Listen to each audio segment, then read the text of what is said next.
team without actually doing it as well. Yeah. Where before there was literally no other option where you were able to function, whether financially, community wise, or just live out a life. And you had to be around others and do things in real life. Yes. Yeah.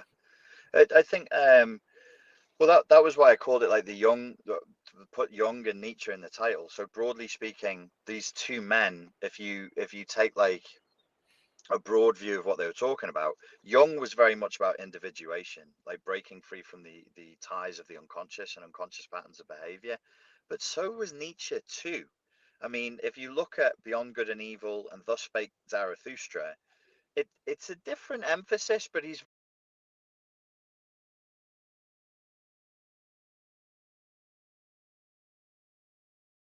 very much for the individual escaping from mass consciousness, or the consciousness of the mass man, the mass person, which kind of has this dragging effect on an individual. And I think, you know, obviously the Ubermensch, the overman idea has become controversialized because of the association with the Nazis. But the idea for that wasn't that we were to be the next stage in evolution. We, the people who are alive today, were supposed to be the bridge to something. We were supposed to give ourselves up for something better in the future. So there's a similarity between them thematically, between like the Jungian direction, the Jungian theme of everything he said throughout his whole life, and the Nietzschean theme as well. I think Jung was massively inspired by Nietzsche. Okay, okay. I think there's some audio leveling, so I'm gonna turn my voice down, and hopefully Richard's voice is higher. You've seen a few comments already by now, but Is um, my voice dropping? yeah, I think there's like an audio leveling thing. Maybe you're lower on other people's things. Anyways, uh, yes, yes, yes, and I think this is the wrench in the gears that any new age philosophy, some, I don't know, existential philosophy, or any type of worldview shifting ideology didn't expect at all. This Yeah, instantaneous connection and plus opportunity and practical results of the digital space. I mean, yeah, did Buddha know that this would be a thing? Did Jesus expect that this would be a thing? There are timeless principles behind those things, but they're very they do not take in consideration the practical application of the digital thing in everyday life. well, yeah, I think it would be very hard, even for like the greatest thinkers, the greatest prophets of human history, to predict how very strange a place we're in now. I mean, maybe McKenna, but McKenna, that like he was alive not that long ago, and he was predicting that it would just become stranger and stranger and more complex. What did he call that? What Singularity. did he call? There was the singularity, but there was another term that he also used for complexity. That um, singularity Novelty. was one. Novelty? Novelty. Yes, novelty. Um, and he's right. I'm reading Asimov's Foundation at the moment. I'm only a quarter of the way through the book. There's another thinker, but this is written in like 1960, 1959. So it's not, they're still in the modern world. They're still in the world of commercial air flight and machine guns and television and film. So it's not that big of a leap, but we are in a very, very, very strange place as far as just the number of people here and how complex our lives are, and become more and more complex every single day. Yes. And it's hard to even really predict what effect that can have on the human mind, I think, at this point. Yeah, I think Terence McKenna's endless novelty or singularity theory was intentionally vague because I mean it can be applied to a lot of things, but I think he knew the silliness of how crazy it would be that you couldn't actually describe it because even if we're in that time now, I think we are. How do Mm, we describe what's happening now in a few sentences without making it really ambiguous, crazy, and vague as well? Like we're in it, but we can't yeah. describe how insane, weird, and complex things are at the same time. Yes. Yes. Yes. And how wonderful and how strange and how bewildering and how awe-inspiring, and then how the most awe-inspiring magical things just become pedestrian and boring and irritating. You Yeah. know, Yeah. like flying is boring and it's plastic and ship food and long queues, and Yeah. but you're flying through the air and you don't die. It lands safely. What right do we have to think that that's, oh, I'm just going to fly to the Dominican Republic? What, across an ocean? Yes, a literal fucking ocean. What are you going to do? I'm going to eat peanuts and watch a film. Yeah, I'm gonna be booking my entrance on Yeah, this Black Mirror, go yeah, to the actual machine that stays in the air for 8 hours, yeah, watching a film, and God knows yeah, how that film was made, and then pop up in real time on the other side of the world where someone picks me up through this thing. yeah. Who could have ever predicted that in the span It's of just like what 30 years?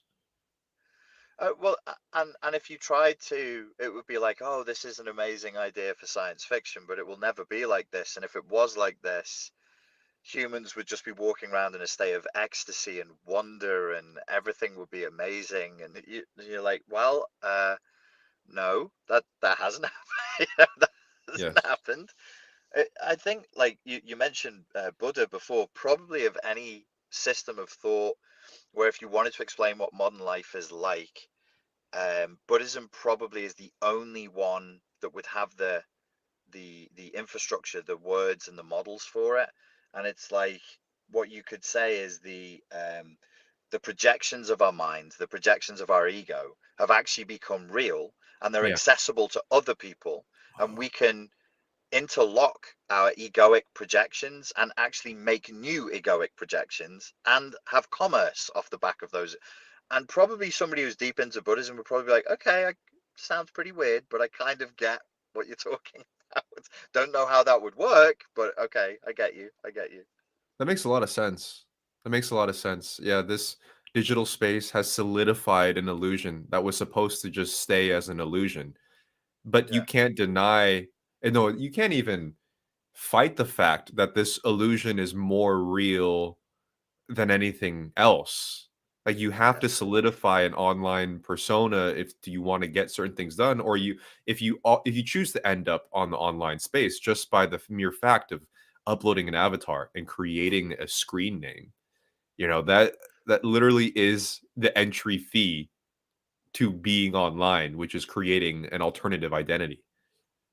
100%. And if you think about it, even pre-internet, a lot of our society has become that way. I mean, you have to have an avatar of yourself to exist legally in the West. You have to have Yeah, uh, well, we what do we call them? You guys have a national security number, right? Or a national identity number, something like that. Yeah, something like that. We have the same thing. I can't. It's like maybe our national insurance number. You have a birth certificate number, a passport number. You have to exist as a legal entity. You can't just exist as a flesh and blood person, because if you do, you can't get bank accounts, you can't get credit cards, you can't get a mortgage, you can't. So there's already this sort of at an avatarizing of everybody, yeah, whether you want to be involved online or not. There's the move towards the symbolic, to yeah. go from the real to the symbolic is there. I mean, imagine what it would be like if you were truly off grid, truly no name, no social security number, no passport, you're not registered anywhere. And there will be people, certainly for sure there's people in America who live like that, for sure. I imagine there's probably people on reservations who've never been registered. They exist on no legal register or no government Mm. register anywhere. And they maybe can live, not saying it's a good thing or a bad thing, but they could live a whole life like that.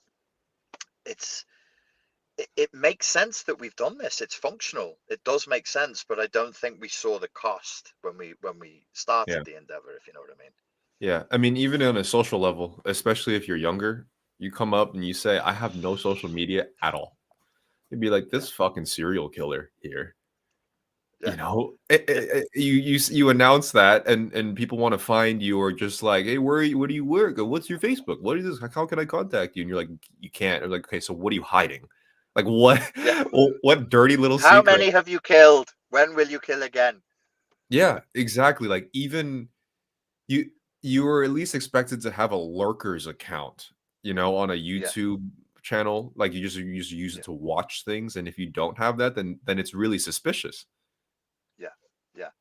It's and I'm the same way. I'm not above this. Like I have met Yeah. people who don't have social media accounts, and I'm like, wow, that's weird. And I've even noticed how unconsciously I reflect on the ways in which that person doesn't quite exist properly.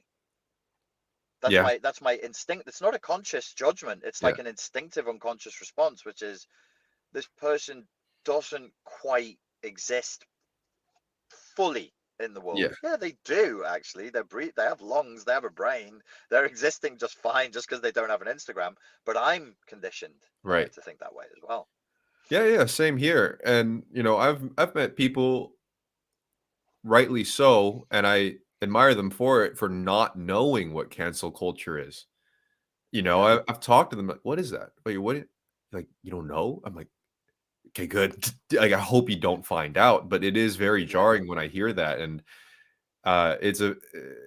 But yeah, I think I'm in the same position here where I do feel like they are missing out on a huge percentage of reality if they're not semi tuned into the certain occurrences that you only really find online.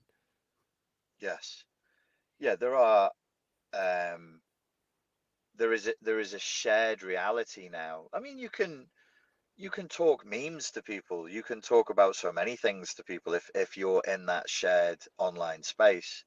Um, I think one of the things that I found with doing the nightclub security again that got me thinking about Jung and got me thinking about Nietzsche again was by contrast, because it's not the online space, it's the real space. You can get hit, you can fall over, or there are real consequences, and it's immediate. And in that contrast, I really have been reflecting on, the online space really is not pH neutral. It's Mm, really not pH neutral. It's really quite a dark space. mm, It's really not good for people. It really doesn't encourage the best in people. And, people will obviously say, well, then clean it up. And I'm like, it doesn't matter. It's not a good evolutionary match. We're not evolved for sitting around. Like, because you have to sit still to go into an online space. You have to escape or willfully leave this reality and enter another reality, like through your phone, through a screen. You put VR goggles on, so you're putting your conscious attention on that which is not. mm. When I'm doing security work, even if it's boring, I still so I have to use present moment awareness all the time. I'm constantly trying to go back to Zen mode. If I'm very bored and I start looking at my watch, I'm like, go into the moment, because in the moment you won't be tortured by time. If there's danger and there's violence, I have to go in the moment, because it's the only way that I'll be safe, is by being fully present in the moment and completely switched on.